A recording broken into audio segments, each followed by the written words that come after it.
बिस्मिल्लाहिर्रहमानिर्रहीम। अस्सलाम वालेकुम। मैं हूं सैयद अनवारुल हसन और आप देख रहे हैं प्रोग्राम सच तो यह पीटीवी न्यूज इस्लामाबाद स्टूडियो से। बल्ले के निशान पर बार बार झटके खाने वाली पाकिस्तान तहरीक इंसाफ अब हमें पेशावर हाई कोर्ट के फैसले के बाद जब दोबारा बल्ले का निशान इनका बहाल कर दिया गया तो कदरे संभलती दिखाई नजर आ रही है। पेशावर हाई कोर्ट के 2 रुकनी डिवीजन बेंच ने फैसला सुनाया जिसके मुताबिक इलेक्शन कमीशन का जो 22 दिसंबर का फैसला है, अपने मुख्तसर फैसले में 2 रुकनी बेंच ने इसे गैर आइनी करार देते हुए कलअदम करार दे दिया और जो पाकिस्तान तहरीक इंसाफ के इंट्रा पार्टी इलेक्शन है उनसे मुतल्लिक और इंतखाबी निशान से मुतल्लिक ये फैसला दिया कि एक तो हुक्म दिया इलेक्शन कमीशन ऑफ पाकिस्तान को कि जो इलेक्टोरल पार्टीज इलेक्शन पार्टीज का सर्टिफिकेट है वो वेबसाइट पे जारी किया जाए और दूसरा इंतखाबी निशान बल्ला जो है वो इनका बहाल कर दिया जाए। अलबत्ता बानी चेयरमैन पीटीआई का जो कागजात नामजदगी हैं वो दोनों हलकों से मियांवाली और लाहौर से मुस्तरद हो गए हैं, अपीलें भी उनकी खारिज हो गई हैं, लिहाजा तकरीबन वो इंतखाबी मैदान से आउट होते हुए हमें दिखाई दे रहे हैं। एक तो इस हवाले से जरूर हम गुफ्तगू करेंगे, ये जो इलेक्शन ट्रिब्यूनल और पेशावर हाई कोर्ट के फैसले सामने आए हैं। फिर इलेक्शन कमीशन ऑफ पाकिस्तान ने अपनी वेबसाइट पे 145 सियासी जमातों को जो इंतखाबी निशानात अलॉट किए हैं वो जारी कर दिए हैं और आरओज़ को भी वो भिजवा दी गई हैं। अगर सियासत के मैदान की बात की जाए तो सीट एडजस्टमेंट हो या इंतखाबी उम्मीदवारों की हतमी फहरिस्त, इससे मुतल्लिक मुतजाद दावे सामने आ रही हैं। अलबत्ता उम्मीद यही की जा रही है कि आइंदा चंद दिनों में इस हवाले से भी मामला तय पाए जाएंगे। फिर अक्सर बात होती थी हमारे शोज में कि हमें इंतखाबी मुहिम या जलसे रैली नजर नहीं आ रही। आज ही ऐलान हुआ है कि पीपल्स पार्टी तो मैदान में है, इस वक्त भी आज भी बिलावल भुट्टो जरदारी से जो हल्का NA 127 लाहौर में अपनी कन्वेंसिंग और इलेक्शन कैंपेन को काफी मोमेंटम दिया हुआ है। आज भी लाहौर में वो खिताब कर रहे हैं। इससे पहले वो जाती उम्रा जो हल्का NA 127 से जुड़ा हुआ हल्का है वहां पर भी उन्होंने खिताबात किए। लेकिन मुस्लिम लीग नवाज ने 15 जनवरी से अपने इंतखाबी मुहिम का बाकायदा आगाज करने का ऐलान किया है। राना सलाउल्लाह खान साहब जो उनके पंजाब के सूबाई सदर हैं, उन्होंने कहा कि इस इंतखाबी मुहिम को लीड कायद मुस्लिम लीग नवाज शरीफ साहब करेंगे और 60 के करीब जलसे जो है वो करने जा रहे हैं। तो इस पर्सपेक्टिव में हम गुफ्तगू करेंगे। जो शख्सियत आज गुफ्तगू है उनका तारुफ आपसे करा देते। हमें ज्वाइन किए जनाब लालचंद महली साहब ने, आप उम्मीदवार हैं पाकिस्तान तहरीक इंसाफ के उमरकोट से और इससे पहले भी मेंबर कौमी असम्बली रह चुके हैं।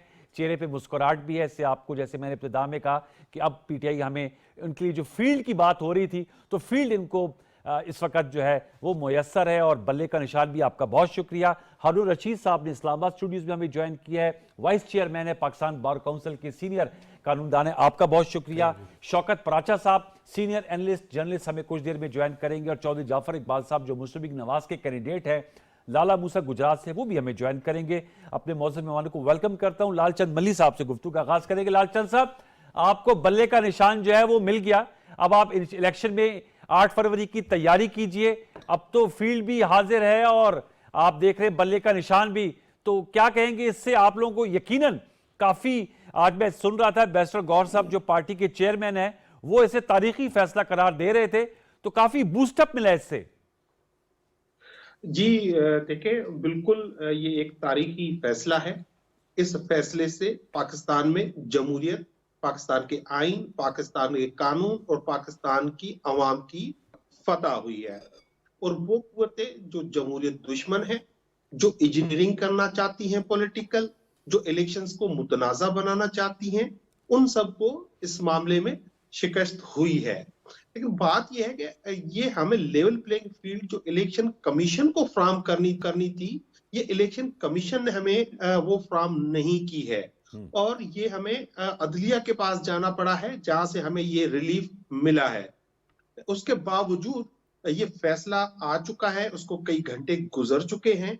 फैसले में साफ लिखा है कि बगैर वक्त जाया किए हुए, यानी फोर्थविथ, इसमें देर ना करें और उनका ये बल्ले का जो निशान है वो भी रिस्टोर करें और जो सर्टिफिकेट है पार्टी की इलेक्शन का उसको भी आप जो है वेबसाइट पर पब्लिश कर दे। मगर कई घंटे गुजर जाने के बावजूद ये अभी तक मुमकिन नहीं हो सका है। बहाना बनाया जा रहा है कि भाई वो उनको रिटन ऑर्डर नहीं मिला।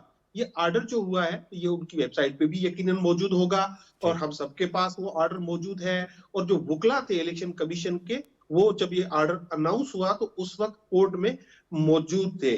तो ये ओवरऑल अगर आप देखें, जो रिटर्निंग ऑफिसर्स हैं, जो हमारे कयादत है या हमारे उम्मीदवारान है, उनके खिलाफ एमपीओज जारी कर रहे हैं। सेक्शन 144 का जो लालचंद साहब, अगर हम थोड़ी सी पॉजिटिविटी देखें, आपने सही कहा, अब तो ये लेकिन ऑर्डर फील्ड में है ना सर। 76% से ज्यादा आपके कागजात नामजदगी मंजूर हो गई हैं और अब बल्ले का निशान भी मिल गया है।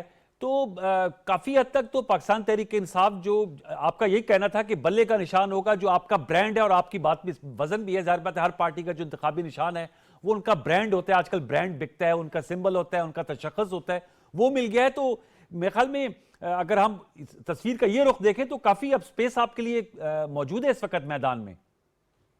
जी देखें, जो ये कागजात नामजदगी जमा हुए और बहाल हुए, इसके बावजूद के आपने सब कुछ देखा कि किस तरह से कागजात नामजदगी छीने गए थे। इसमें कोई हमें लेवल प्लेइंग फील्ड या कोई इंतजामिया की जानिब से कोई मदद नहीं मिली थी। ये पाकिस्तान तहरीक इंसाफ और उसकी क़यादत की तैयारियां हैं जिसकी वजह से ये सब मुमकिन हुआ। और जो हमें इस फील्ड से बाहर करना चाहते हैं, अगर सिंध हाई कोर्ट के चीफ जस्टिस के आज अगर आप रिमार्क्स सुने तो आपको समझ में आ जाएगा। उन्होंने एक हमारे कैंडिडेट है मुजम्मिल असलम साहब, जब उन पे एतराज किया तो जज साहब ने पूछा एतराज किसका है, तो जवाब आया कि एतराज एक मुहब्ब वतन शहरी ने किया है। उस पर उन्होंने फरमाया कि ये इलेक्शन को मजाक ना बनाए, पूरी दुनिया में ये तमाशा बना हुआ है इलेक्शन का, और ये रिटर्निंग ऑफिसर जिस तरह से फॉर्म रिजेक्ट कर रहे हैं ये गलत है और इसको मजाक ना बनाए। तो ये अदलिया की तरफ से इस तरह के रिमार्क्स आ रहे हैं और सिंध में खास तौर पे और बाकी हर जगह तो पे आपको अदलिया पे पूरा मुकम्मल एतमाद है। हमें शौकत पराचा साहब ने भी ज्वाइन कर ली, उनको भी बाज़ाब्ता तौर पे वेलकम करते हैं। हमने आपका गैबाना तारुफ करा दिया था। लेकिन हारून रशीद साहब, आपने गुफ्तगू सुनी लालचंद मलिक साहब से, आपसे मैं जानना चाहूंगा। उन्होंने कहा कि पेशावर हाई कोर्ट का फैसला है, उस पर अपनी आप जरूर राय दीजिएगा। उन्होंने बल्ले का निशान भी बहाल किया है। 22 दिसंबर का जो इलेक्शन कमीशन का फैसला है उसे गैर आईनी करार दिया है और साथ में क्या सर्टिफिकेट भी जारी करे। लालचंद मलिक साहब जो कैंडिडेट हैं उमरकोट सिंध से और पहले भी मेंबर हैं असेंबली पीटीआई के, वो कह रहे हैं कि अभी तक ये वेबसाइट पे वो जारी भी नहीं हुआ सर्टिफिकेट और बल्ले का निशान बहाल नहीं किया। आपकी क्या राय है एज ए लॉयर, कितनी देर में ये हो जाता है, फैसला मिलने का इंतजार किया जाता है? और दूसरा ये भी बताइएगा कि इलेक्शन कमीशन के पास खबर ये आई थी कि कोई इजलास भी वो कर रहे हैं, तो कोई ऑप्शन है उनके पास? आप समझते हैं एज ए लॉयर के will they go to Supreme Court या ये पेशावर हाई कोर्ट के फैसले से वो मुतमिन रहेंगे? और साथ में चौधरी जाफर इकबाल साहब को भी हम वेलकम करते हैं। आप कैंडिडेट है PMLN के लाला मूसा गुजरात से और इससे पहले भी MNA रह चुके हैं और मिनिस्टर भी रह चुके हैं। आपका भी बहुत शुक्रिया चौधरी जाफर इकबाल साहब, हमारे साथ रहिएगा। जी सर। देखें, जब तक जहाँ तक तो तल्लक है इस पेशावर हाई कोर्ट के ऑर्डर्स का जो आज पास किया उन्होंने सर, अगर वो इलेक्शन कमीशन उसको चैलेंज करना चाहती है तो इसका मतलब है कि वो सुप्रीम कोर्ट जाएंगे कल, और सुप्रीम कोर्ट में जब फाइलिंग होगी तो उस वजह से कोई रुकावट हो सकती है। अदरवाइज तो हाई कोर्ट का ऑर्डर है वो इम्प्लीमेंट होना ही है, अगर वो अपील में नहीं जाते तो। ओके, मतलब आज नहीं होता तो कल हो ही जाएगा। लेटर एंड स्पिरिट में जिस तरह ऑर्डर हुआ है वो होना ही जाए, वो फील्ड पे है डेफिनेटली। और आपको नजर वैसे लगता है कि एज ए लॉयर के वो जो इबाम था, ये जो पॉलिटिकल इसका एंगल है वो खत्म हो गया, और जो इलेक्शन की साख में जैसे लालचंद मलिक साहब कहने बहुत से सवाल उठाए जा रहे थे वो अब सवाल नहीं उठाए जाएंगे? वो तो पीटीआई का एक राइट था कि उन्होंने क्लेम किया कि हमारा जो सिंबल है वो हमें दिया जाए, और मेरा ये ख्याल है कि कॉन्स्टिट्यूशनली ये तो हर शख्स का राइट है कि वो एसोसिएशन भी क्रिएट करे या पॉलिटिकल पार्टी बनाए या पॉलिटिकल पार्टी का हिस्सा बने। ये सारी चीज़ें कॉन्स्टिट्यूशनली अवेलेबल हैं। लेकिन जहाँ तक वो सिंबल का उन्होंने पहले डिनाई किया था और बैन किया था, उसका जो इलेक्शन कमीशन के अपने रूल्स हैं उनके मुताबिक जो इंट्रा पार्टी इलेक्शन थे वो पीटीआई के उनके मुताबिक वो मुनासिब नहीं थे या सही नहीं थे, जिस वजह से इलेक्शन कमीशन ने उन्हें बाहर कर दिया गया था।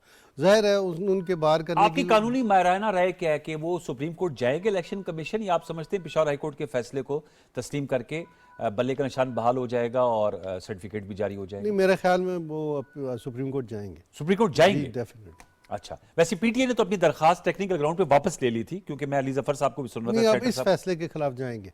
वो अलग एप्लीकेशन थी। ओके, मैटर यही था, लेकिन अब चूंकि एक फैसला आ चुका है आप और घर में जाएंगे सुप्रीम इसको कोर्ट, चैलेंज करना है, तो चैलेंज करने के उन्होंने जब कंटेस्ट तो अब किया, डेज कितने रह गए बिफोर आई गो? जब चौधरी उन्होंने- जाफर साहब जब की ये उन्होंने- फाइनल लिस्टें आनी है, इंतखाबी निशान तो 145 जमातों को अलाट हो गए हैं। चौधरी जाफर साहब की जमात को शेर हो गया, पीपल्स पार्टी पार्लियामेंटेरियन को तीर हो गया, मौलाना फजल रहमान साहब की जमात को किताब हो गया। तो इतना डेज हैं, इतने जो स्केड्यूल लेकिन शेड्यूल में टाइम लाइन अगर तो वो फाइल करते हैं तो सुप्रीम कोर्ट के पास तो इख्तियार है कि उसी दिन सुन ले या दूसरे दिन भी सुन ले, ठीक है। ये तो है अगर फाइल करते अगर फाइल करते हैं। शौकत, मैं क्योंकि आपके पास ये एक आता हूं। नया ऑर्डर है, इसको कंटेस्ट किया उन्होंने, इलेक्शन कमीशन ने कंटेस्ट किया हुआ है, और अगर कंटेस्ट किया है, उनके खिलाफ ऑर्डर आ गया है, तो वो मेरी जो सोच है वो अपील करेंगे। अपील करेंगे। चौधरी जाफर साहब, उनको कमेंट लेके सर फिर मैं आपसे तफसील में बात दूंगा। चौधरी जाफर साहब बताइएगा, पीटीआई को बल्ले का निशान मिल गया है, क्या कहेंगे इस पे? आपका क्या रिएक्शन है? कल हम देख रहे थे कि 145 जमातों को जब इंतखाबी निशानात अलॉट हुए तो नून लीग को शेर जो निशान है वो मिला। सेनेट में अलबत्ता जब इलेक्शन हुआ था, जो कि लालचंद मली साहब के नुक्ते से मैं ज़रा उस पर मुतफिक भी हूँ कि वो सेनेट में ज़रा ज़्यादा लिटरेट लोग होते हैं, थोड़ा इलेक्टोरल कॉलेज होता है, अगरचे किसी पार्टी को भी डिसइनफ्रेंचाइज नहीं करना चाहिए, लेकिन आप लोगों से निशान ले लिया गया था। लेकिन कौमी सतह पे जब इलेक्शन होते हैं तो वोटर्स होते हैं और बड़ा लंबा सा बैलेट पेपर होता है और हर कोई पार्टी के सिंबल से उसको पहचानता है। क्या कहेंगे as a PML leader, as a election candidate, बल्ले का निशान का बहाल हो जाना? बिस्मिल्लाहिर्रहमानिर्रहीम, बहुत शुक्रिया अनवर साहब। ऐसे है, पीटीआई से निशान जो है वो किसी ने जबरदस्ती नहीं छीना। पहले भी बहुत दफा ऐसे हुआ, बहुत सारे आपने वो केसेस देखे होंगे कि जब मेंबरान असेंबली अपने एसेट्स और अपने गोशवारे नहीं जमा कराते तो उनकी रुकनीत भी मुअत्तल होती है। जी, अब किस चीज को आपने कितनी हाइप देनी है और किस एंगल से दिखाना है, नहली तो इस वक्त पीटीआई की है ना, कि वो अपने इंतखाबात क्यों ना करा सके। शायद इसलिए नहीं करा सके कि जो इंतखाबात कराया करते थे, जो पेपर वर्क करते थे, शायद वो सहूलत अब हासिल नहीं है, अब खुद से करना पड़ता है, तो खुद से वो अकल समझ नहीं है कि हम कर लें। वो किसी ने कहा था ना कि जी वो अब्बा के कहने पे सारा चलते हैं, तो अब वो अब्बा का साया नहीं है, वो दस्ते शफकत नहीं है, अब नहीं कर पा रहे। अब वो लोग नहीं है जो ये सारा करके देते थे, आपको इजलास बुला देते थे, आप जाके बैठ के बादशाह सलामत की तरह और वापस आ जाते थे, बाकी कार्रवाई चलती रहती थी। तो जो पीटीआई के हजरात हैं जमात के अंदर, उनको चाहिए ना, हमारे साथ भी होता रहा कि अगर किसी ऐसी वजह से कोई एक चीज, फॉर एग्जाम्पल मियां नवाज शरीफ को सदारत से हटाया गया, सुप्रीम कोर्ट के एक फैसले ने हटाया, जी, तो अब उसके बाद ये तो नहीं हुआ ना कि मुस्लिम लीग नून खत्म हो गई है, तो मुस्लिम लीग नून ने उसका मुतबादिल किया जो एक जमहूरी जमात को करना चाहिए, इजलास बुलाया, अपना बुला के नया सदर मुंतखब किया। और इन्होंने भी कर दिया ना, चेयरमैन गौर, बैरिस्टर गौर को कर दिया ना सर। नहीं, लेकिन बात तो ये है ना कि इन्होंने बर वक्त नहीं अपने मामलात किए, जिस वजह से उस दिन जिस दिन वो केस सुना गया, उस दिन बतौर जमात जो इनके प्री रिक्विजिट्स थे, जो पूरी होनी चाहिए थी चीजें, वो नहीं है। वो बहुत सारी और भी नहीं है। मसलन फॉरेन फंडिंग का जो केस है, उसको इलेक्शन कमीशन में कितनी देर लटकाए रखा, सबूत नहीं दिए, पेश नहीं हुए, वुकला तारीख पे तारीख लेते रहे, वुकला चेंज करते रहे। तो अब ये पीटीआई की नाअहली है, पीटीआई के जो क्यादत है उसकी नाअहली है। इसमें किसी अदालत का, किसी इलेक्शन कमीशन का क्या है? और अगर वो अपनी चीजें पूरी नहीं करेंगे, इंतखाबात ठीक तरीके से नहीं कराएंगे, उन्हीं का कोई रुकन उसको चैलेंज कर देगा। पहले भी होता रहा, आपने सुना कि परवेज खटक साहब, तब अल्लाह भला करे उनका, वो कैसे ओहदे बेचते रहे और कैसे बिके। और एक पूरा वो जस्टिस साहब, क्या नाम है, नाम जरा भूल रहा हूँ, जो इनके साथ थे शुरू से, और उनके वो इतराजात उसके पार्टी इलेक्शन के ऊपर मौजूद हैं। तो ये सरासर पीटीआई के कायदीन जो इस वक्त हैं, उनकी नाअहली है कि वो अपनी जमात को नहीं संभाल पा रहे। ठीक, आपने कहा कि उनकी अपनी नाअहली की नहीं संभाल सके। दोबारा लौट के आपके पास मैं आता हूं। शौकत पराचा साहब, आपका क्या साफियाना तज्जिया है? हमारे कानूनी जो एक्सपर्ट हैं वो तो कह रहे हैं कि इलेक्शन कमीशन जो है सुप्रीम कोर्ट में जाएगा। चौधरी जवाहर इकबाल साहब का अपना नुक्ता है कि ये खुद मैनेज नहीं कर सके। मल्ली साहब की जमात का ये कहना है कि हमें जो है ना वो दीवार से लगाया जा रहा है। और अब इंतखाबी निशान जब बल्ला बहाल हुआ तो बैरिस्टर गौर साहब ने कहा कि ये तारीखी फैसला है, ये भी करार दे रहे हैं। आपका क्या एनालिसिस है? Thank you very much. Definitely election commission of Pakistan supreme court तो जाएगा, अच्छा, और बड़ी जल्दी जाएगा, क्योंकि जो आपने बात की कि कल सुप्रीम कोर्ट से वापस ले ली गई थी, वो इसी आज के फैसले के तनाजुर में वापस ले ली गई थी। फॉर एग्जांपल, अगर सुप्रीम कोर्ट कल डिसमिस कर देता पीटीआई की पिटीशन, तो आज हाई कोर्ट फिर सुप्रीम कोर्ट का फैसला कैसे अंडू करती। तो वो टेक्निकल ग्राउंड था जिसकी वजह से, बिकॉज वो देख रहे थे पेशावर हाई कोर्ट के फैसले को।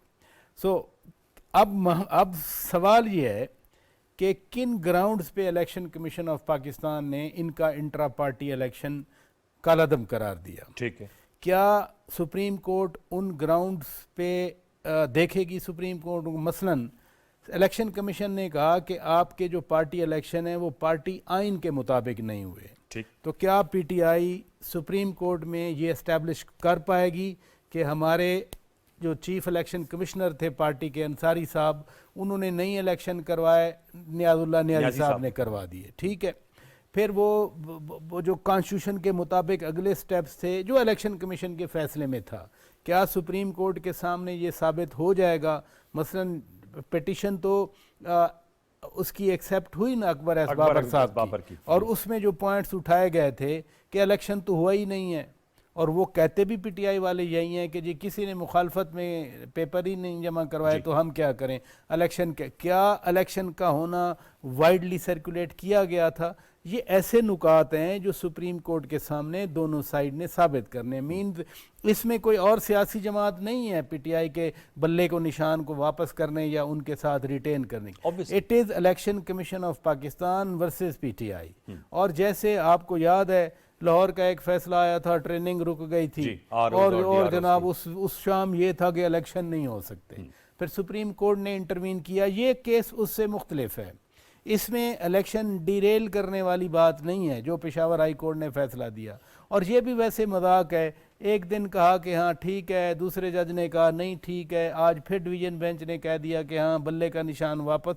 तो लामहला ये आएगा इधर सुप्रीम कोर्ट में। आपको लगता है अभी अदालती मामलात में अभी भी दिन जो है लगेंगे, और कितना टाइम लाइन है? क्योंकि फाइनल लिस्टें आनी है, इंतखाबी निशानात बाकी जमातों को तो फरमाया कि जारी कर दिए गए। जैसे इन्होंने फरमाया, अब सुप्रीम कोर्ट पे आप ये नहीं डिक्टेशन कर सकते कि कल लगाएं परसों लगाएं। It's prerogative of the supreme court. वो मैटर ऑफ अर्जेंसी जैसा होता है उसके मुताबिक वो लगाएंगे। बट प्रिज्यूमेबली चूंकि सियासी जमातों ने खुद सब ने इलेक्शन लड़ना है और सुप्रीम कोर्ट में वो लेवल प्लेइंग फील्ड वाला केस ऑलरेडी सुना जा रहा है जी, तो उसमें अगर सुप्रीम कोर्ट उसको प्रायोरिटी पे सुन सकती है कि इनकी पीटीआई की जो शिकायत हैं, ग्रीवेंस है, उसको रिड्रेस करने के लिए, तो परस्यूमेबली इसको भी जल्दी सुना जाएगा। लेकिन I can not at least pre जज के सुप्रीम कोर्ट क्या फैसला देगा। लेकिन आपको भी यही लग रहा है लेकिन एक बात सुप्रीम कोर्ट में लैंड करेगा ये इसकी?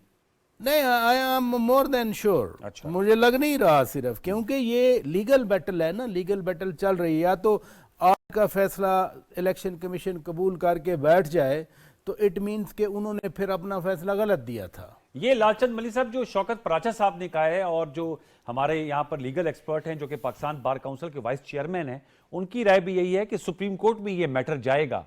तो पाकिस्तान तहरीक इंसाफ इसको किस तरह देख रही है? आप लोगों को भी ये हंच है? आपने भी कहा ना हमारे सवाल के जवाब में कि अभी तक वो जो हुक्म है उसके मुताबिक जो पार्टी का लेटर होता है वो नहीं जारी हुआ वेबसाइट पे, और इंतखाबी निशान नहीं बहाल हुआ। पहले तो जो जाफर साहब ने जो बात की है इसमें कोई शक नहीं है, जैसे ही ये फैसला आया है तो नवाज लीग और हमारे जो मुखालफीन हैं उनकी सिफों में मातम छा गया है, उनके आंखों में पानी बह रहा है, और वो रो रो के टीवी चैनल्स पे आके बड़ी शिकायतें लगा रहे हैं।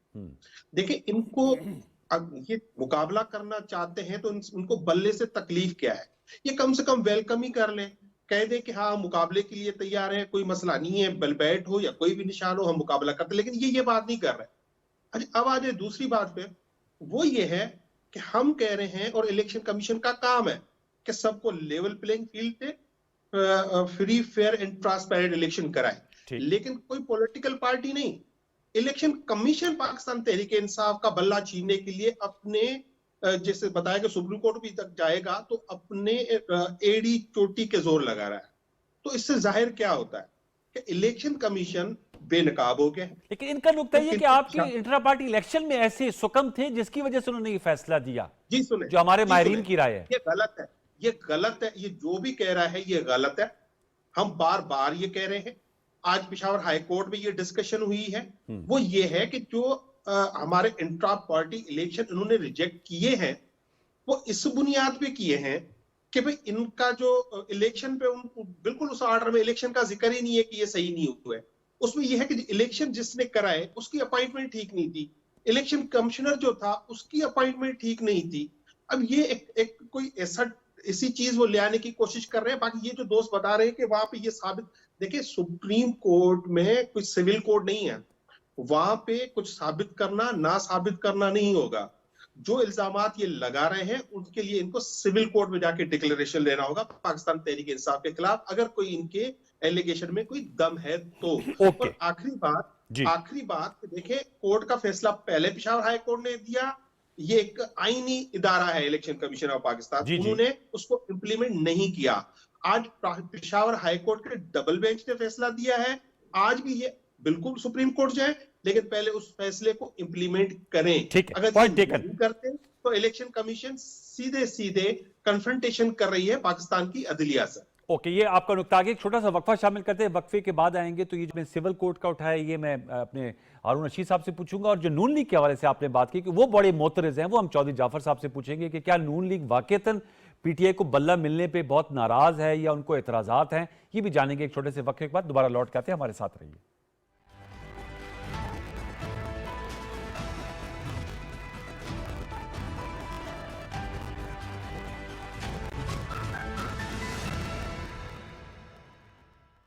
Welcome back. चौधरी जाफर साहब, आपने गुफ्तगू सुनी लालचंद मल्ली साहब की, वो कह रहे हैं आप लोगों को बहुत ज्यादा इस पर एतराज है कि नून पीटीआई को बल्ले का निशान मिला है। मेरा नहीं ख्याल कि किसी मुस्लिम लीग नून के फर्द ने कोई ऐसा एतराज किया हो। नहीं, शहबाज शरीफ साहब ने पेशावर हाई कोर्ट के सिंगल बेंच के फैसले को तो बहुत ज्यादा नुक्ताचीनी उस पर की थी ना सर। देखिए, शहबाज शरीफ साहब ने जो फैसले के ऊपर नुक्ताचीनी की थी, उसको आप जरा दोबारा सुन लें, सामने रख लें कि इलेक्शन कमीशन अथॉरिटी है, इलेक्शन कमीशन फैसले करने का मिजाज है इलेक्शन मैटर्स में, वो भी एक अदालत है जी। और फिर आप इलेक्शन कमीशन के उस फैसले को इस्लामाबाद हाई कोर्ट में चैलेंज कर सकते थे, पेशावर हाई कोर्ट आप चले गए, फिर पेशावर हाई कोर्ट का अगर बात आपने इसी तरफ कर लिया तो कर लेते हैं। वो जज साहब जो इस्लामाबाद से गए जरताज गुल साहिबा को जमानत देने के लिए, जरा देख लीजिए कि लालचंद मल्ली साहब और पाकिस्तान के अंदर बहुत सारे मुझे जैसे सियासी कारकुन हैं जो कई कई महीने इन अदालतों के अंदर दरखास्तें पेश करके और हाजिर होते रहते हैं। कई कई साल मैंने 2 मुकदमे ऐसे भुगते दहशतगर्दी की अदालत में जो मुशर्रफ दौर में बने और 1.5 साल जिसका ट्रायल चला। तो कोई जज साहब मुझे तो नहीं ये शफकत फरमाते थे भाई झूठा पर्चा है तो मैं ये खत्म कर दूं, 1.5-2 साल भुगतना पड़ा, भुगता उस सारे को। तो अब एक जज साहब जो इस्लामाबाद में हैं, जो मैं जिस तरह मैंने सुना, और वो यहाँ से गए तब तक वो मोहतरमा वहां बैठी नहीं और फिर जमानत मिली, तो बातें तो होंगी ना, बातें करने का आप खुद मौका देते हैं जब आप इस तरह के काम करते हैं। और जो भी वो जज हो, वो जर्नैल हो, वो सियासतदान हो, वो मीडिया पर्सन हो, जो भी ऐसी कोई बात करेगा जो एक तवाज़ुन से हट के उसके ऊपर बातें होंगी। बाकी रही बात के जिस तरह लाल भाई कह रहे हैं कि नून लीग को बहुत इस बात पे खुशी है, हमें ज्यादा खुशी होती कि अगर ये सारे लोग मैदान के अंदर आते। मैं जिला गुजरात की बात कर लूं, गुजरांवाला डिवीजन की बात कर लूं, तो मुझे तो कोई पीटीआई वाला नहीं नजर आ रहा, जमात, तंजीम, लोग, ओहदेदार जो बैठ के कहीं कोई ऐसे इंतखाबी अमल का कोई हिस्सा बनना चाह रहे हो या बन रहे हो। और आपके हल्के से कोई पीटीआई का नहीं खड़ा हुआ उम्मीदवार? जी, अभी तक तो कोई ऐसा शख्स सामने नहीं आया जो इमरान खान का नाम लेकर वोट मांगने निकला हो। अच्छा, 2 माह से मैं हल्के के अंदर, मतलब बिल्कुल कैंपेन, वैसे तो 24 घंटे हल्के में रहते हैं, लेकिन 2 माह पिछले तो कैंपेन चल रही है ना। तो मुझे तो पूरे गुजरात के अंदर कोई बैठ का, कोई इमरान खान की तस्वीर लगा के, कोई इमरान खान का बैच लगा के नहीं नजर आया जो कैंपेन चला रहा हो। तो हमें किससे डर और खौफ होगा? हमें तो कोई डर और खौफ नहीं। हमें तब डर और खौफ नहीं था जब बाजवा साहब लाल भाई के साथ थे, जब फैज साहब लाल भाई के साथ थे, जब वो आसिफ गफूर साहब वहां से बैठ के जो है वो पूरा DGISPR को इस्तेमाल कर रहे थे। हमें उस वक्त खौफ नहीं था जब नवाज शरीफ की तस्वीर नहीं लगाने दी जाती थी, हमें तो कोई खौफ नहीं था। तब भी तस्वीरें लगी थी नवाज शरीफ की, तब भी बबांगे दोहल इलेक्शन लड़े थे और कोई हमें मना नहीं कर सका, नहीं रोक सका। तो मैदान के अंदर रहना असल बात है। तो मुझे तो गुजरांवाला डिवीजन में कहीं नजर नहीं आया जिसका हमें खौफ हो, कोई एक बंदा किसी एक हल्के में। बाकी इनका ये बहुत पसंदीदा है कि ये मीडिया और सोशल मीडिया के ऊपर इतना शोर और इतना वावेला डाल लें कि जी पता नहीं क्या हो गया है। और अगर 18 के भी आप नताइज को देखें, वो सारा कुछ करने के बावजूद 51% इमरान खान साहब नहीं ले सके थे। जी। तब भी बैट निशान के ऊपर 51%, किसी भी पंजाब असेंबली की बात कर लें, केपीके की भी इनके 51 नहीं थे, और अपने नहीं इसके फेडरल के केपी में तो थे, केपी में थे, मरकज में जी, जी, इसके 51% नहीं थे। जहांगीर तरीन और अलीम खान का जहाज काम आया, फैज साहब की वो कारीगरी काम आई, और फिर जाके तो आज किसी को क्या खौफ है, जब आज तो इनके लिए तो वोट देने वाले वही हैं। वो 50 लाख जो घर हैं, तो 50 लाख जहां कुंबे बसते होंगे, जिन घरों में आपने भी वो देखे हैं, हर शहर के बाद एक नई आबादी है जहां पे नया पाकिस्तान हाउसिंग स्कीम भी लिखा हुआ है, लोग भी उसमें बस रहे हैं। वो जो करोड़ लोगों को नौकरियां मिली थी, वो 1 करोड़ खानदान है। एक खानदान के अंदर 3 से 4 वोट तो कम से कम होते ही हैं, तो 3-4 करोड़ वोट तो इनके नौकरियों वाले बन गए। तो इन बेचारों को क्या परेशानी है? इनका तो नाम लेने वाला कोई नहीं है। किसी अच्छा। हल्के में इमरान खान की तस्वीर, अच्छा क्या आप आ जाइए, भेजिए गुजरात किसी को, दूर की बात ना करें, NA65 चौधरी परवेज इलाही साहब और उनकी जो वाइफ है और मुनीर सलाई साहब, वो भी गुजरात से ही उन्होंने कागजात जमा कराए थे ना सर? जी, गुजरात से आपने कहा नाम लेने वाला कोई नहीं है, तो मुझे याद आ गया कि उनकी पार्टी के सदर चौधरी मैंने परवेज बात इलाही की साहब है, ने तो देखिए- जमा कराए थे।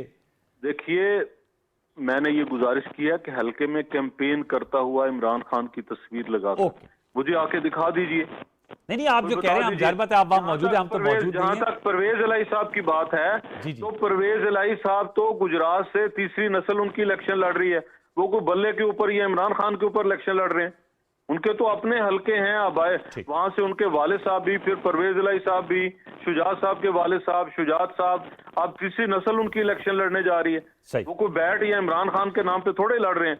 बात इमरान खान साहब की कीजिए, पीटीआई की कीजिए, उनकी 4 साल कारकर्दगी की कीजिए। ये अकेला सिर्फ बल्ला लहरा के क्या करेंगे? ये मैं और इनके चले- सवाल इन्हें ये भले- सवाल पूछता हूँ कि ये इन्हें बल्ला भले निशान एक- मिले, ठीक। इन्हें जो भी निशान मिले, इन्हें जो कुछ भी मिले, जरूर मिले जी। ओके। और इन्हें मैदान के अंदर भी आने दिया जाए। और जो चलिए। इनके, मैं तो ये इन्हें कह रहे हैं ना कि जी हम लोग बड़े उस पे वो रो रहे हैं, मैं तो दरखास्त करता हूँ, मुझे साथ ले चलिए, मैं लिख देता हूँ कि जी भाई इनको आजाद कीजिए, जरा मैदान के अंदर आने दीजिए। चलिए, ये तो लालचंद मलिक साहब से पूछेंगे। ये तो आपने बड़ी फराख दिलाना किस्म की ऑफर कर दी प्रोग्राम में। मेरे साथ रहेगा सर। एक तो ये बताएगा कि उन्होंने कहा कि जो सुप्रीम कोर्ट में, चूंकि पराचा साहब ने बात की थी, लालचंद साहब कह रहे हैं कि वो जो इस पे बहस होगी, और ये बहस तो पेशावर हाईकोर्ट में भी हुई, कल भी दलाल 6-7 घंटे जारी रहे, आज भी हुए सुप्रीम कोर्ट में। सबूतों के हवाले से जो मैं बात करूं, क्या वो सिविल जज की अदालत में पेश किए जाते हैं? सुप्रीम कोर्ट में जो बात कर रहे देखिए थे, ना, वो कानूनी नुक्ता है, जरा ये बताइएगा। ये तो इलेक्शन कमीशन एक कॉन्स्टिट्यूशनल अदारा है, उन्होंने किया है, तो उसके खिलाफ तो वो सिविल कोर्ट में उनके मुताबिक अगर जाना था तो फिर वो ही सिविल कोर्ट में चले जाते और कहते जी कि इलेक्शन कमीशन ने हमारा बैट छीन लिया है ठीक है। और हम इंटाइटल हैं, डिक्लेयर किया जाए कि ये जो बैट है ये हमारा सिंबल है। वो सिविल कोर्ट की जुरिसडिक्शन में नहीं आता, ओके, ये सिर्फ हाई कोर्ट और सुप्रीम कोर्ट में ही उस जुरिसडिक्शन में नहीं होते आता। हैं। जी। Point taken. शौकत में आप क्या कहेंगे? आपने लालचंद साहब की भी गुफ्तगू सुनी और चौधरी जाफर साहब की। अब इलेक्शन की जो बिगल तो बजा हुआ है, काउंटडाउन शुरू हो गया है, 1 माह से कम का अरसा रह गया है। जो चौधरी जाफर साहब ने तो कहा है कि इन्हें तो कोई लाला बात मूसा तो ये में है, पीटीआई का पहली बात कोई तो ये है, कैनवैसिंग नजर नहीं आ रही। पहली बात तो ये है कि हाई कोर्ट का अगला अपीलेट सुप्रीम कोर्ट फोरम होता है, ना कि सिविल कोर्ट। तो ये थोड़ी सी नेशनल टेलीविज़न पर हम लोगों को समझा भी रहे होते हैं। तो हाई कोर्ट का फैसला सिविल कोर्ट में चैलेंज नहीं हुआ करता। ज़ाहिर। Number Good point. 2 दूसरी बात जो है ना कि थोड़े से किसी ने इलेक्शन करवाना था, किसने करवाया, ये वही एटीट्यूड है कि जो लिखा हुआ है उसको फॉलो नहीं करना। आपने अपने आइन में खुद लिखा कि फ़लाँ बंदा चीफ इलेक्शन कमिश्नर है। मसलन नेशनल लेवल के इलेक्शन हो, चीफ इलेक्शन कमिश्नर इस वक्त राजा मोहम्मद जलाल सिकंदर सुल्तान साहब हैं। मैं कह दूं कि जी लाल मली साहब ने ये इलेक्शन करवाए, मैं कह दूं चौधरी अब्दुल गफूर ने इलेक्शन करवाए, मैं कह दूं आपका कि आपने इलेक्शन करवाए, मैं कह दूं इन्होंने इलेक्शन करवाए हैं। यानी एक बेसिक लेवल से लेके नेशनल लेवल तक जो फॉलो होता है रूल, उसी को कारबंद रहना पड़ता है। अदालत ने करना है, मैंने नहीं करना इसका फैसला। मैं सिर्फ अपना आपको इनपुट दे रहा हूँ। ठीक है। अगर पेशावर हाई कोर्ट ने फैसला दिया है, मैं as a citizen of Pakistan मैं उसको एक्सेप्ट करता हूँ।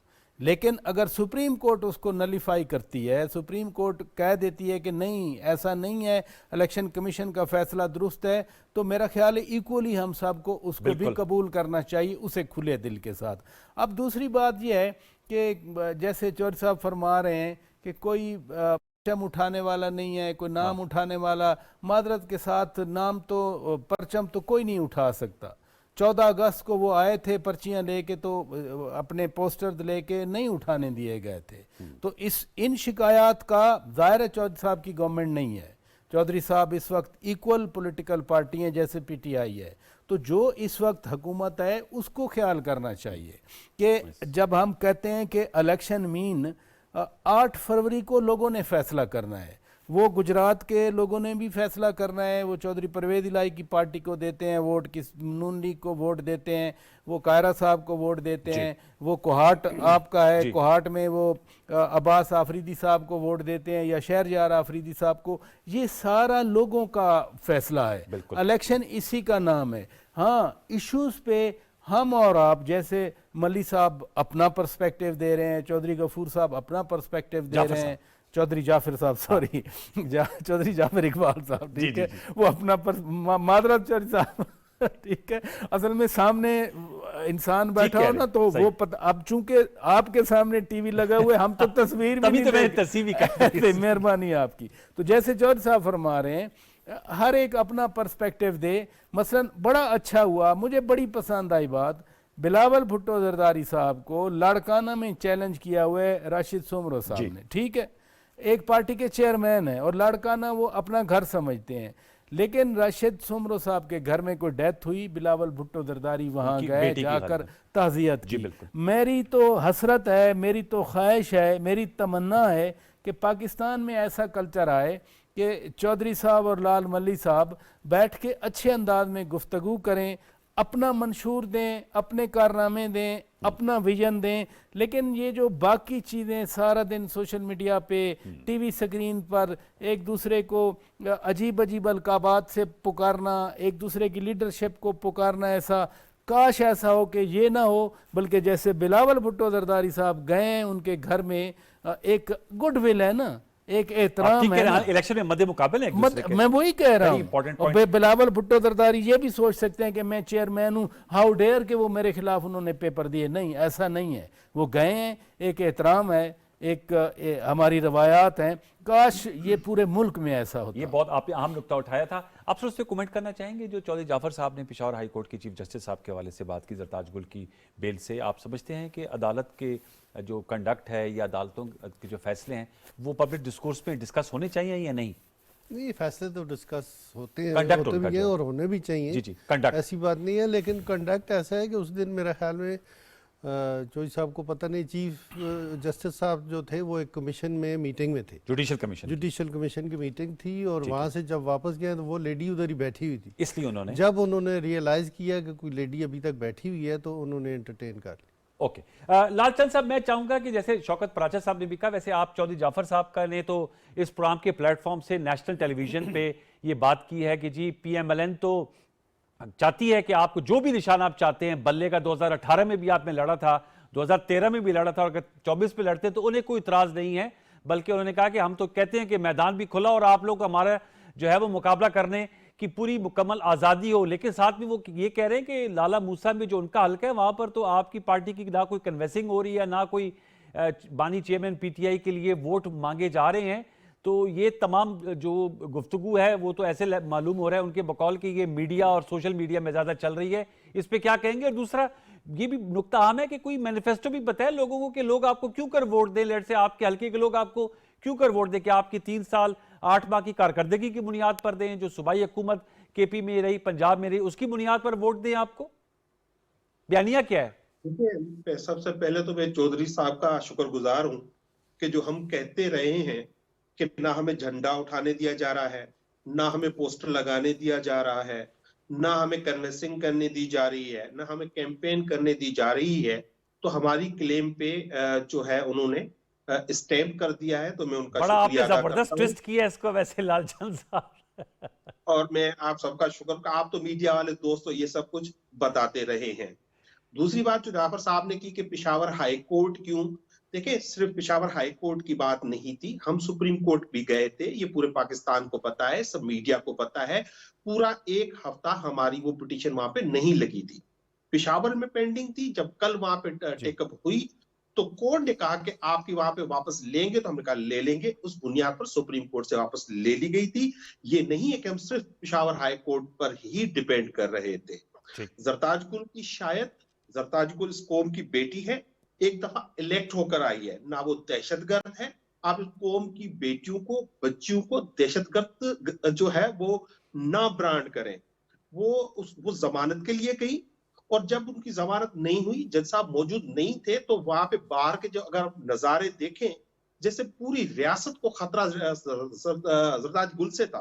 इतनी पुलिस चारों तरफ कोर्ट को घेर के खड़ी हो गई थी और उनको गिरफ्तार करना चाहती थी। तो इस सूरत हाल में अगर पेशावर हाई कोर्ट ने एक मुनसिफ का एक इंसाफ दिया, एक बाप का किरदार अदा किया, तो भी PMLN को तकलीफ है। किसी बेटी को इंसाफ मिलता है तो इनको ये तकलीफ हो जाती है, ये समझ से बाहर है। मैनिफेस्टो हमारा वाज़ेह है, हम अपना तफसीली मैनिफेस्टो देंगे, लेकिन हम सिर्फ इस मुल्क में रूल ऑफ लॉ चाहते हैं, ओके, हकीकी आजादी चाहते हैं। हमने, अगर आपको याद हो तो इस मुल्क को जितना बेटर फाइनेंशियली किसने किया, मुआशियत तो ये खुद बता के गए ना PTM वाले कि हम 6% से ग्रो कर रही थी, ये तो निगेटिव में ले गए। ये तो रिमिटेंसेस कम हो गए, इनके दौर में एक्सपोर्ट कम हो गई, महंगाई, इनका नारा ही एक था। ये पाकिस्तान तहरीक इंसाफ और इमरान खान के खिलाफ आए थे महंगाई कम करने, जो 13-13.5% पे थी और ये 42% पर ये पहुंचा के गए। तो ये किस मुंह से अवाम में जाएंगे? आप ये बातें तो सुन रहे हैं कि ये जलसे करेंगे, लेकिन जलसों के लिए अवाम चाहिए। 60 जलसे करने जा रहे हैं सर, ये 15 नहीं जनवरी से होगी। उन्होंने पूरा प्लान बनाया, 60 जलसों का ऐलान हुआ है। मैं जरा चौधरी जाफर साहब से पूछ लेता हूँ। चौधरी साहब, ये तो उन्होंने कहा कि आप जलसे जो आप 15 जनवरी से नवाज शरीफ साहब की क़यादत में जलसों का आगाज हो रहा है, आप लोग तो अपनी कन्वेंसिंग कर रहे हैं, तो उसमें आप लोगों का क्या ये इंतखाबी मंशूर बताएंगे, अपनी पास्ट कारकर्दगी? लेकिन मलिक साहब कह रहे हैं आप किस तरह अवाम का सामना करेंगे, इतनी महंगाई कर दी, और ये रूल ऑफ लॉ की बात कर रहे हैं और हकीकी आजादी की बात कर रहे हैं। जी बिल्कुल, सारी बातें करते हैं। जरताज गुल साहिबा इश्तिहारी हैं बहुत सारे पर्चों में, और इस चीज से तो किसी ने इनकार नहीं किया कि वो बेटी हैं, बहू हैं। बेटी और बहू का किरदार और बहन का किरदार और माँ का किरदार, इन पे कोई शक नहीं है। शक इस बात पे है कि उन्होंने वो जो बगावत की और जो मुल्क के रियासती इदारों के ऊपर धावा बोला, और जो वो उस वक्त बड़े बबांगे दोहल सारे नारे लगाते हुए और भागते दौड़ते हुए, ना शोहदा की यादगारें बची, ना मेरे एयरबेस बचे। ये कौन हमले करता है आपकी दिफाई तनसीबात पे? क्या मुल्क से मोहब्बत करने वाले करते हैं? और जिन्होंने ये हमले किए, अब जब उनके ऊपर पर्चे कटे हैं, वो इश्तिहारी हैं, मफरूर हैं, तो पुलिस क्यों नहीं पकड़ेगी? पकड़ेगी भी, और सजा भी। आज ही एक बागी को सजा मिली है, सुप्रीम कोर्ट ने वो सजा दी है कि वो जो खसूसी अदालत बनी थी, किसने बनाई थी? मियां नवाज शरीफ ने। बहुत बड़ी सियासी कीमत भी अदा करनी पड़ी, लेकिन आज नवाज शरीफ भी सुर्खरू हुआ, और उस वक्त उस खसूसी अदालत के जज साहिबान जो सजा देने वाले थे वो भी सुर्खरू हुए। और आज ये कहा गया कि ना उसे सदर कहा जाए, ना उसे आर्मी चीफ कहा जाए, उसे आइन का, मुल्क का बागी कहा जाए। तो ठीक है, परवेज मुशर्रफ आर्मी चीफ था, ठीक है, सदर था, लेकिन उसका जो इकदाम था, वो सारी उसकी जितनी जद्दोजहद, जितनी कुर्बानियां, जिस चीज महाज पे लड़े, जो कुछ भी किया, उसकी लाज नहीं रखी, उससे बगावत की, आज उसकी सजा मिली, और वो बहाल हुई सजा कि नहीं हुई? जी जी। उसी तरह जरताज गुल हो, इमरान खान हो, कोई भी हो, जो आइन और कानून के अंदर रह के काम करेगा, उसको वजीर आजम भी बनाया जाएगा, उसको हलफ भी उठाया जाएगा, उसको सारे सैल्यूट भी करेंगे। लेकिन अगर आप मेरी दिफाई तनसीबात पे हमले करें, ठीक, आप जो है मेरे एयरबेस पे हमले करें, और उसके बाद आप कहें कि आप इस कौम की माँ और बेटी हैं, तो ये जरा सवालिया निशान है, जरा उसे दुरुस्त कर लें। ठीक है जी, ये रूल ऑफ लॉ की बात करते हैं। कौन सा रूल ऑफ लॉ? वो जो उस्मान बुज़ार ने चलाया था, वो जो पिंकी पीरनी ने चलाया था, वो जो बुशरा बीबी के साथ वो थी फरा गोगी साहिबा, जो उन्होंने रूल ऑफ लॉ चलाया था, वो वाला रूल ऑफ लॉ, उसकी बात कर रहे हैं। या वो जो 190 मिलियन पाउंड आया था, और वजीर आजम इमरान खान ने वफाकी काबीना की मंजूरी से जो है वो मनी लॉन्ड्रिंग का पैसा, जो बरतानिया की अदालत में साबित हुआ कि मलिक रियाज जो है वो मनी लॉन्ड्रिंग करने वाला है, उस तरह का रूल ऑफ लॉ आप चाहते हैं, या उस तरह का रूल ऑफ लॉ चाहते हैं कि हजारा कम्युनिटी के शोहदा, उनकी लाशें वहां पड़ी थी कोयटा में और वजीर आजम दुबका बैठा था वजीर आजम हाउस के अंदर, ये मंशूर आप पेश करेंगे? लाल चांद साहब, कैसी बातें आप करते हैं? आप क्या इस कौम को, इस कौम के लोगों को, पाकिस्तान के वोटर को अंधा और बहरा समझते हैं? सर ये तो आपका नुक्ता आ गया। अब चौधरी साहब अपना भी बताएं ना कि आप क्या वोटर्स को मैं किस तरह बताता engage हूँ, करें? जी आ रहा हूँ, बिल्कुल बहुत कुछ है भाई बताने के लिए, बताता हूँ, जरा सुनिए, हौसला कीजिए। मैंने लाल चांद साहब की बात नहीं काटी, ना आपकी बात काटी है। अभी आपने बिलावल भुट्टो साहब की मिसाल दी। पीटीआई के अलावा सारी जमातों में ये कल्चर है कि किसी के यहाँ फौतगी हो तो उसके यहाँ ताजियत के लिए जाते हैं, किसी के यहाँ खुशी हो तो वहां मिल बैठते हैं। जी, जी। मैं आपको हजारों मिसालें दे सकता हूँ। हाँ, इमरान खान साहब के मानने वाले लोग हैं जो ना अपने पड़ोसी को बख्शते हैं, ना अपने बाप दादा को बख्शते हैं, ना अपनी माओ बहनों को, सिर्फ उन्हें गाली देनी आती है और बकवास करना आता है और वो करते हैं। ना किसी की खुशी को खुशी रहने दिया, ना किसी के सोग को सोग रहने दिया। इमरान खान साहब की एक मिसाल बता दें, मैं मियां नवाज शरीफ की 20 मिसालें देता हूँ। खुद इमरान खान के घर पे ताजियत के लिए गए, आज भी रिकॉर्ड के ऊपर है। इमरान खान साहब गए, किसी अपने साथी के घर ही चले जाते, चले हमारे तो हमें तो छोड़ें। तो ये जरा रूल ऑफ लॉ और ये इखलाकियात का दर्स आप किसी और को दें। आपने तबाही की, आप पूछिए कि मैं क्या लेके जाऊंगा कौम जी के वो पास? कहते हैं महंगाई मैं कौम बहुत के ज्यादा पास कर ये दी। लेके, जी सुन लेना, मैं कौम के पास लेके जाऊंगा कि लाहौर से मोटरवे सियालकोट तक नवाज शरीफ ने पहुंचाया। बाद में इमरान खान का नया पाकिस्तान आ गया, वो 1 इंच मोटरवे की आगे नहीं बढ़ा सका। मैं बताऊंगा कि मेरा मंशूर था 2018 के अंदर कि मैंने गवादर एयरपोर्ट अगस्त 18 में शुरू करना है बनाना। अच्छा। तो मैं बताऊंगा कि इमरान खान 4 साल नहीं बना सका, मैंने आके, नवाज शरीफ ने, शहबाज शरीफ ने आके मुकम्मल किया। मैं ये बताऊंगा कि सखर तक मोटरवे मैंने 2018 में पहुंचाया। तो इमरान खान साहब, ये लालचंद का सूबा है ना, तो पूछ ले इनसे, इन्हीं की हुकूमत 4 साल रही, सखर से आगे हैदराबाद को क्यों कनेक्ट नहीं किया, ये भी जरा बता दें। कोई एक बिजली का मंसूबा इन्होंने 4 साल में रखा हो, वो बता दें। मेरे पास तो एक नहीं 20 चीजें हैं ठीक है। ये बताने के लिए। चौधरी साहब, आपका 1.5 साल के अंदर क्या किया, जी सर। सुन लेना आप।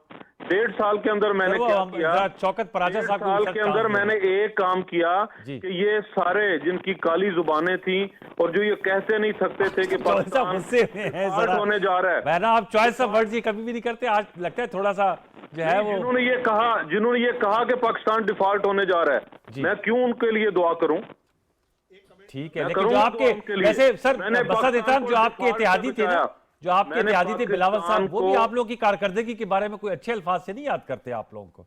बिलावल साहब आज इलेक्शन में नहीं करेंगे, हुकूमत के दौरान की टेप निकाल लें और वो जितनी तारीफें शहबाज साहब की करते थे, ये आप सही। जरा, वो तो ख्वाहिश करते थे कि शहबाज स्पीड जो है ये यहाँ कराची के अंदर भी काम करे, और ठीक है। इंशाल्लाह शहबाज साहब कराची से इलेक्शन लड़ रहे चलिए हैं सर, और मैं- इंतखाब जीतने के बाद वहां भी उसी तरह काम करेंगे। मैं लालचंद साहब आपसे सर जवाब लूंगा, लेकिन मैं शौकत पराचा साहब की इंटरवेंशन। शौकत साहब क्या कहेंगे? आपने कहा था ये अपने फाइन पॉइंट्स और मैनिफेस्टो बताए, उन्होंने बताया एक दूसरे के, लेकिन ज्यादातर नुक्स ही बताया उन्होंने, लेकिन अपना कहा कि हम कारकर्दगी बताए लोगों के साथ शेयर करेंगे। मेरा ख्याल है अच्छा है, लालचंद साहब भी बता रहे थे, चौधरी साहब भी बता रहे थे, और हम जब कहते हैं कि फैसला लोगों ने करना है, और इनफैक्ट डेमोक्रेसी का मतलब भी यही है, इलेक्शन का मतलब भी यही है, लोगों ने फैसला करना है। लेकिन कुछ ऐसी बात नहीं है कि पाकिस्तान में एक कहीं ना कहीं कोई ना कोई चीज़ आड़े आती हो, हमेशा आड़े आती रहती है, ये बात नहीं है।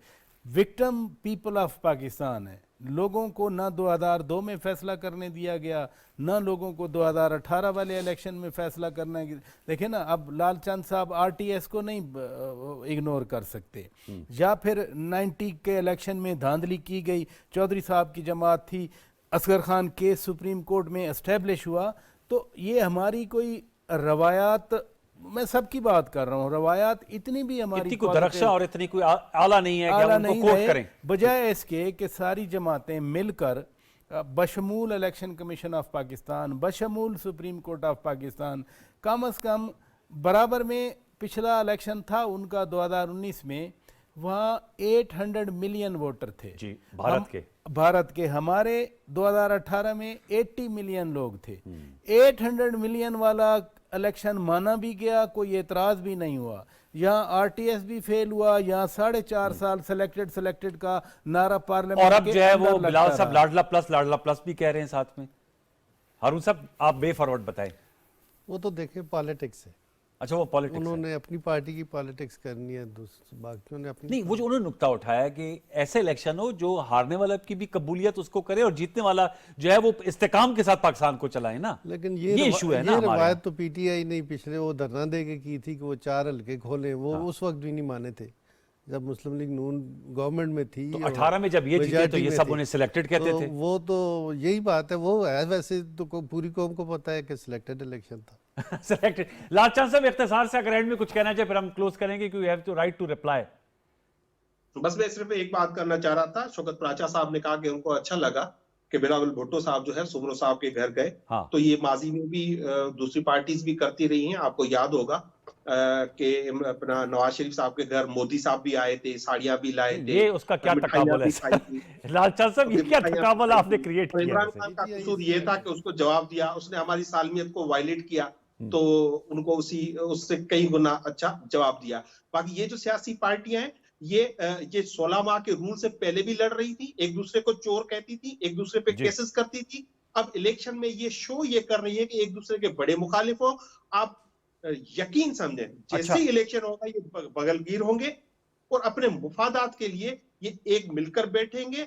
आज एक दूसरे को तो कह रहे हैं कि लाडला है, ये है, वो है, लेकिन इनके जब मुफादात आते हैं तो अपने मुफादात के लिए पाकिस्तान और उसकी कौम के मुफादात को ये कुर्बान कर देते हैं। चले वक्त मेरा खत्म हो जाता है। आपका बहुत शुक्रिया लालचंद मली साहब, चौधरी जाफर इकबाल साहब, शौकत पराचा साहब, हर साहब, चारों मौजूद मेहमानों ने अपना मौकफ दिया। व्यूअर्स आज की तो यही इस वक्त की डिटेल्स हैं कि पेशावर हाई कोर्ट के फैसले के मुताबिक पीटीआई को इंतखाबी निशान बल्ला वापस मिल गया है और जो कागजात नामजदगी के खिलाफ जो अपील्स थी उसका भी आज का आखिरी दिन था। 10 जनवरी को ये प्रोसेस भी कंप्लीट हो गया है। कौन इन है कौन आउट है उसकी भी हक़ाइक़ हमारे सामने आ गए। आने वाले दिनों में हम इन तमाम नुकात को उठाएंगे। मुझे अगली नशिस्त के लिए सैयद अनवारुल हसन और सच के प्रोडक्शन टीम को इजाज़त दीजिए। अपना बहुत सा ख्याल रखिए। अल्लाह ने के बान।